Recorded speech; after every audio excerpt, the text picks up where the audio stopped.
soir, Julien Bugier. Je vous demande de vous arrêter. Je suis très en colère. Écoutez, vous êtes rapide. C'est pour ça que vous êtes coupé de la réalité. Bonsoir Philippe. Bonsoir Julien. Ravi de vous retrouver pour votre carte blanche du lundi. Alors ce soir mon cher Philippe, c'est un coup de gueule que vous voulez pousser. Un coup de gueule contre les sénateurs qui ont amputé la principale disposition de la loi bioéthique, à savoir autoriser la PMA pour toutes. Oui, c'était une journée bien triste pour la liberté des femmes quand le Sénat a ainsi refusé cela. En commençant par rappeler que la PMA en France est régie par la loi depuis 2004 et qu'elle permet aux couples infertiles d'avoir des enfants. Un bébé sur 30 est d'ailleurs issu de cette technique. Il s'agit de la rendre désormais accessible aux lesbiennes et aux femmes seules. Et c'est donc ce à quoi le Sénat s'est refusé. Or derrière ce vote, comme l'a fort bien exprimé SOS Homophobie, il y a des femmes baladées depuis des années de débat en débat, ponctuées de manifestations des opposants. En réalité, c'est du mépris et une insulte envers celles qui attendent depuis si longtemps. Car au fond, on continue à jouer de manière indigne avec les espoirs de ces femmes. On se moque de leur désir d'enfant. On leur dit, vous resterez en marge de la société.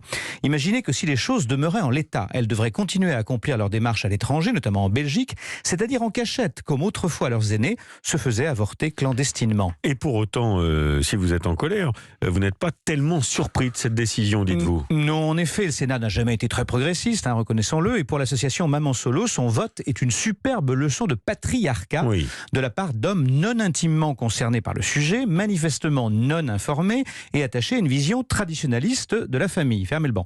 Alors pourtant, il faut préciser que le même Sénat, avec une audace stupéfiante, avait adopté la PMA en première lecture il y a un an pile.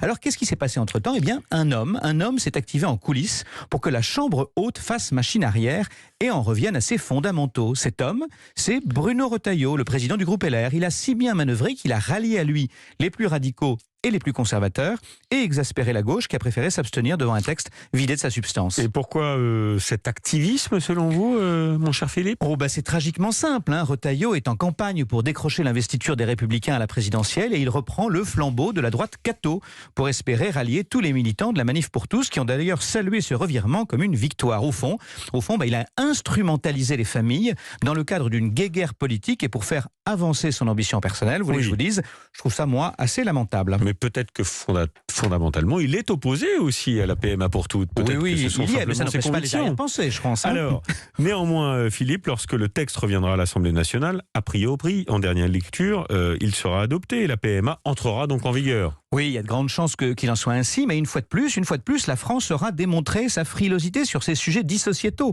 Rappelons qu'il a fallu attendre 1982 pour que soit mis fin à la discrimination, datant quand même du régime de Vichy, qui établissait l'âge de la majorité sexuelle à 15 ans pour les personnes de sexe opposé, mais à 18 pour les personnes du même sexe. Rappelons qu'en 1998, lorsque le Pacs a été présenté à l'Assemblée par le gouvernement Jospin, une partie de la gauche s'est opportunément caratapée, ce qui a permis l'adoption d'une motion d'irrecevabilité qui était portée notamment, on s'en souvient, par Christine Boutin et Philippe de Villiers, et le texte n'a pu être adopté qu'un an plus tard. Rappelons qu'en 2013, le mariage pour tous a suscité des débats houleux au Parlement et provoqué des manifestations géantes où les pires slogans homophobes ont été entendus. Enfin, cette fameuse PMA, c'était une promesse de François Hollande, il ne l'a pas tenue. C'était également un engagement du candidat Macron et on doit hélas constater que 4 ans après son élection, nous en sommes toujours au point de départ. La liberté, décidément, c'est un long combat. Bien, carte blanche signée ce soir, Philippe Besson. Merci mon cher Philippe. Merci Julien.